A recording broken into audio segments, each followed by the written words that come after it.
तो इसके तहत ये अभी जो टेंडर अवार्ड सिस्टम में आरडी डिपार्टमेंट में बहुत प्रॉब्लम चल रहा है।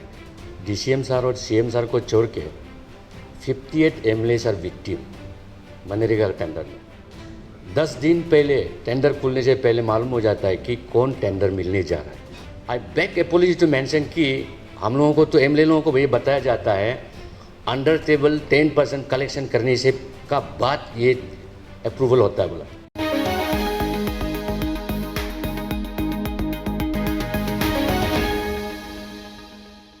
जो टेंडर एमजी नरेगा या फिर बीबीपी का हो, जो टेंडर जो है डिप्टी कमिश्नर का चेयरमैनशिप में उसमें ये होता है, बोर्ड बनाता है, बना के पूरा टेंडर को एवोल्यूशन हो जाता है। एवोल्यूशन होने के बाद L1 L2 जो है वहाँ से रेकमेंड किया जाता है।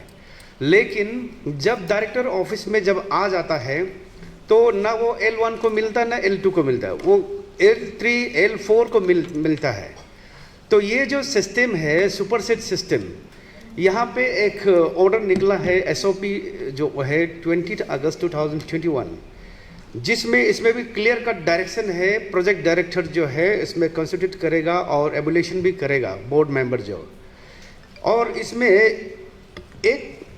एक है कि एक्सेप्टेंस ऑफ टेंडर, इसमें सर ये लिखा है it is not binding on the part of department to accept only the lowest tender oblique bidder for award of works। तो lowest tender को नहीं देके तब आपका टेंडर करने का वैल्यू क्या हुआ। डिपार्टमेंट इसमें कोई बाइंडिंग नहीं है कि L1 को ही देना है। उसका मतलब इसमें सर जरूर इसमें प्राइमरी फेसी है कि आप L4 L5 को ही देना है। तो ये जो सुपरसेट सिस्टम सर ये बहुत प्रॉब्लम है। तो इसके तहत ये अभी जो टेंडर अवार्ड सिस्टम में आरडी डिपार्टमेंट में बहुत प्रॉब्लम चल रहा है।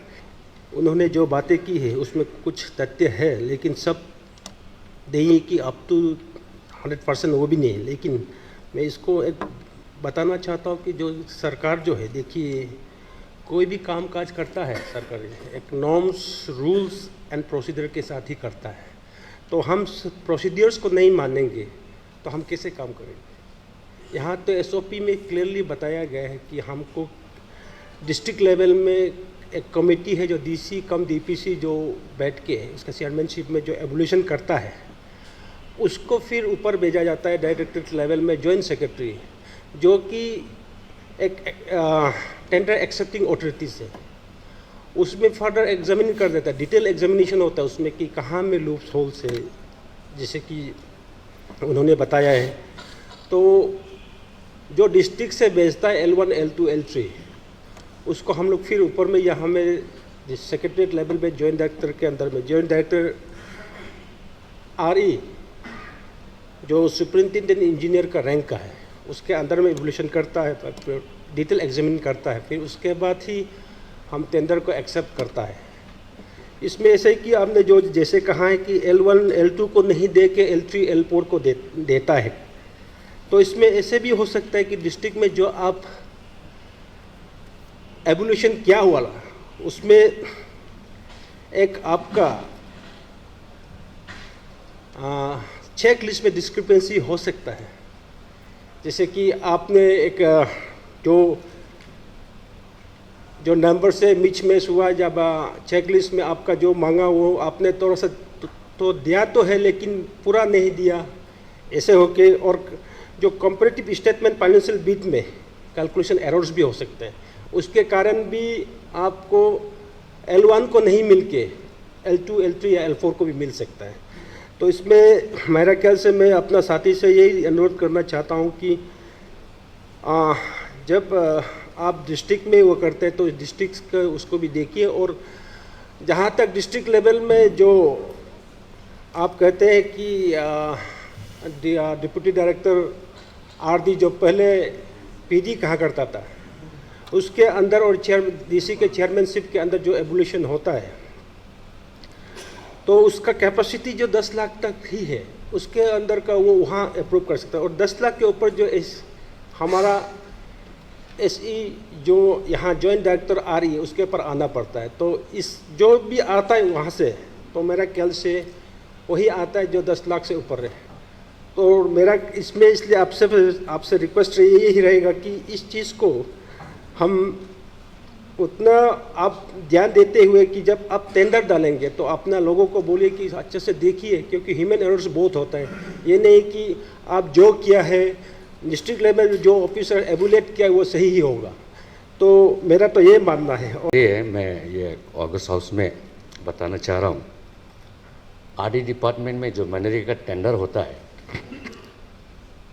डीसीएम सर और सीएम सर को छोड़ के 58 MLAs are victim MNREGA tender में। हमें तो ये बताया जाता है 10 दिन पहले टेंडर खुलने से पहले मालूम हो जाता है कि कौन टेंडर मिलने जा रहा है, वो भी डिस्ट्रिक्ट कमिटी रिकमेंड करने वाला मिलता नहीं है।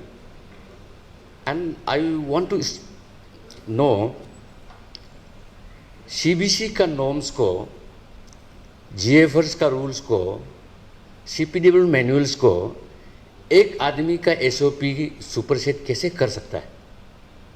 वो किसी के लिए भलाई के लिए नहीं है। आई बैक अपॉलजी टू मेंशन कि हम लोगों को तो एमएलए लोगों को ये बताया जाता है अंडर टेबल 10% कलेक्शन करने से का बाद ये अप्रूवल होता है बोला। This is sorry to speak in this august hall, लेकिन ये सच्चाई है। L1, L2, L3, L4 वो छोड़ दीजिए, L100 को भी मिल रहा है। टेंडर्स का कोई रूल से नहीं है। What is this SOP? Standard operating plan जो ये लोग बनाया है डिपार्टमेंट का, एक जॉइंट डायरेक्टर आरई कैसे बना सकता है? और वो स्टैंडर्ड ऑपरेटिंग जो प्रोसीजर है वो कैसे सीपीडब्ल्यू मैनुअल्स को सुपरसेट कर सकता है? रिसेंटली मेरे कॉन्स्टिट्यूंसी में भी L3 तक रिकमेंड हुआ, L1 का नाम नहीं है, उसको कम्युनिकेट तक भी नहीं किया है। टेंडर का रूल्स ये होता है L1 को नहीं दिया जाता है तो कम से कम टाइम देता है, आप ये रेट में आप काम कर सकेगा, जस्टिफिकेशन बनाओ, इतना तक भी नहीं। This department can not function in a whim and fancy manner. Whim जी के लिए काम नहीं कर सकता है। There has to be certain procedure. इसलिए मैं मंत्री जी को यहाँ मैं ऑगस्ट हाउस में ये बोलना चाहता हूँ, rectify the system, remove the SOPs, streamline your department, this should not be allowed to function more. ये मैं इस सप्लीमेंट्री को लेके मैं Honorable Minister, want to clarify? अध्यक्ष जी, मैंने जैसे बताया है कुछ चीज़ बिलो द टेबल जो बात किया है वो तो मुझे मालूम नहीं है, क्योंकि अगर वो होता तो मुझे मालूम होता। लेकिन जो चीज़ कुछ जो सर्टेन चेंजेस आना है वो तो मैं पहले बता चुका हूँ कि मनरेगा अभी इसको रिप्लेस कर चुका है वीवी जी राम जी। तो जब तक इसका ऑपरेशनल गाइडलाइन नहीं आएगा तो हम उसमें कुछ सुधार नहीं ला सकते। तब तक हमको जो ओल्ड गाइडलाइन है इसका ऊपर ही चलना पड़ेगा। और जहाँ तक जैसे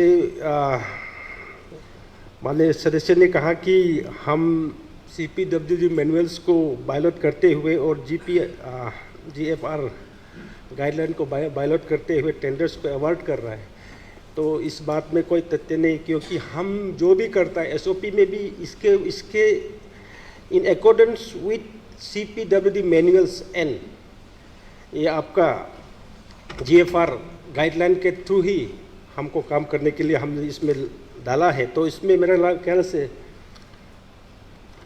ये नहीं होता है। और अगर उसमें जहाँ तक मेरा नॉलेज में है कि इसमें कभी हमने वो नहीं किया, और अगर वो कोई ऐसे करता भी है तो उसके लिए हम अपने ऑफिस में चर्चा करेंगे और उसके जो भी कोई एयरिंग ऑफिसर होता है उसके अगेंस्ट में हम लोग एक्शन इनिशिएट करने के लिए बात करेंगे।